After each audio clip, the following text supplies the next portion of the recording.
Welcome in, Rise and Shine, 6:01 on the clock. Jason and Alicia here with you as we kick off a mild start to the day. That's right. Let's get to meteorologist John Ziegler. I know a lot going on. We got Twins, we got Wolves. Yeah. It's going to be busy. It is. Weather's looking solid here, especially for tonight. 48 degrees right now. Nice warm start. 6 o'clock, we can see outside. The sun is just about to rise here. 48 in the city, still a 50 out there in Menominee. We got these south winds holding the temperature up. Getting behind it, I mean, we're still pretty mild. 43 in Wilmer right now, 42 in Thief River Falls. So the cold front not really bringing much cold air. It is, however, bringing a little bit of shower activity. Is this a lot? No, but this will slide through as we go through the late morning and early afternoon. So 1 o'clock, you see the cloud cover. That's going to be your best chance to pick up some of that rain, but then the sun's going to break out behind it. We're going to see 60 degrees, another breezy day, but a solid day to kick off first pitch for the Twins. Cece? Hey, good morning. Tracking this traffic incident on the shoulder of 494 southbound at Stone Road in the Minnetonka area. You can see a pretty big truck here. Authorities on scene, fire crews on scene. A few minutes ago, I saw some smoke coming from this truck, so they're definitely still taking care of that situation. It's not slowing anything down at this point in the morning commute, but if you're coming down from Maple Grove or the Plymouth area, you'll definitely run into this, so make sure you just stay out of the way of that. Jason?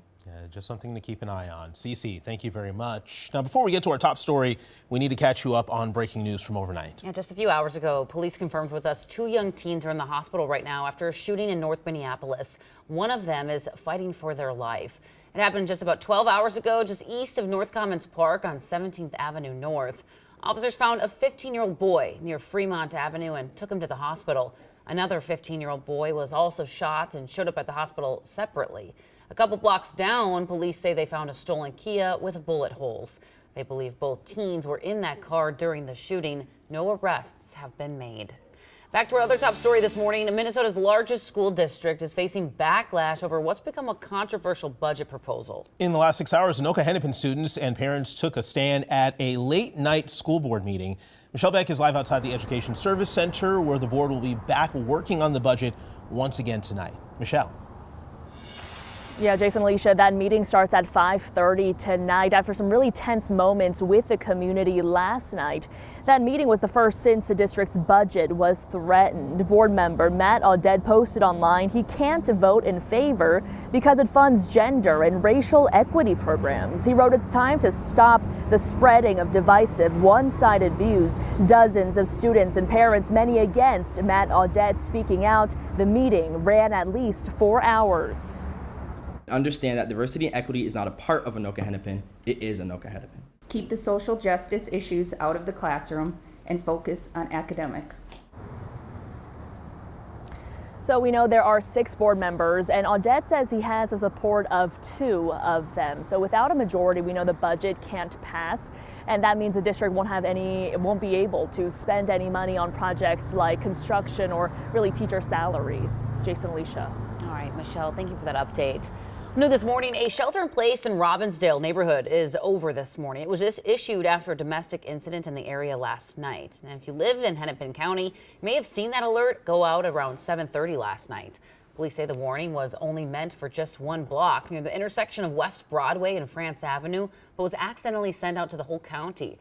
Robbinsdale police say they've detained 3 people in connection to the incident, but are looking for more suspects. In 2 hours, a Target store in Woodbury will open its doors after a police shooting in its parking lot less than 24 hours ago. It forced a lockdown that lasted for hours with customers and staff inside the building. Woodbury police say it all started after officers found a stolen car in the parking lot. Officers say they tried to arrest the driver, but he fought back. After retreating, officers say they tried to negotiate with the suspect, and he allegedly pointed a gun at them. And that's when Woodbury police say officers shot at him.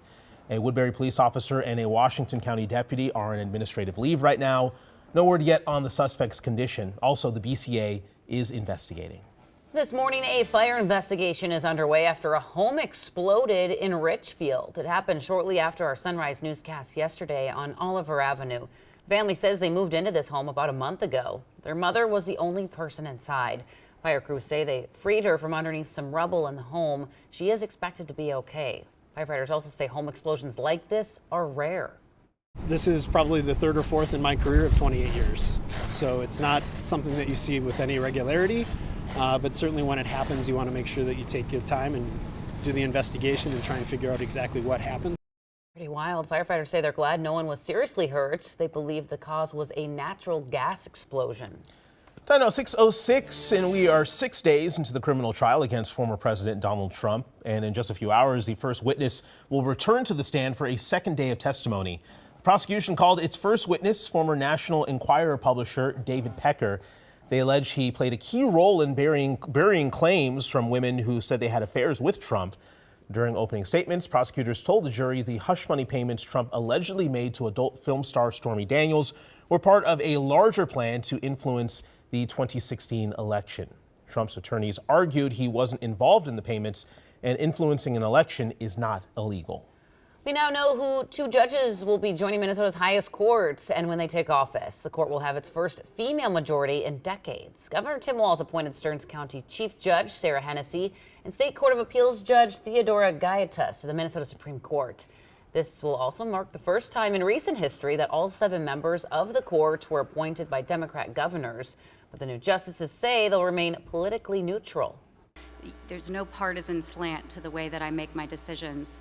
I'm sworn to uphold the Constitution, and when I find myself in gray areas, I am very careful to check myself for any biases. I need to approach each case by first looking at what the law is and then applying to the law to the particular circumstances. They will be replacing Justice G. Barry Anderson, who is retiring in May, and Justice Margaret Chudich will be leaving the bench at the end of July. All right, 6:07 here on this Tuesday. Excitement is building, and it has been building ahead of Game 2 of the Wolves playoff series against the Suns. Right now, the Wolves have an early 1-0 lead in the 7-game series. Things are calm around Target Center right now as we take a live look from outside the arena in downtown Minneapolis. But by rush hour tonight, of course, it's going to get a lot more hectic. A lot of jerseys out there.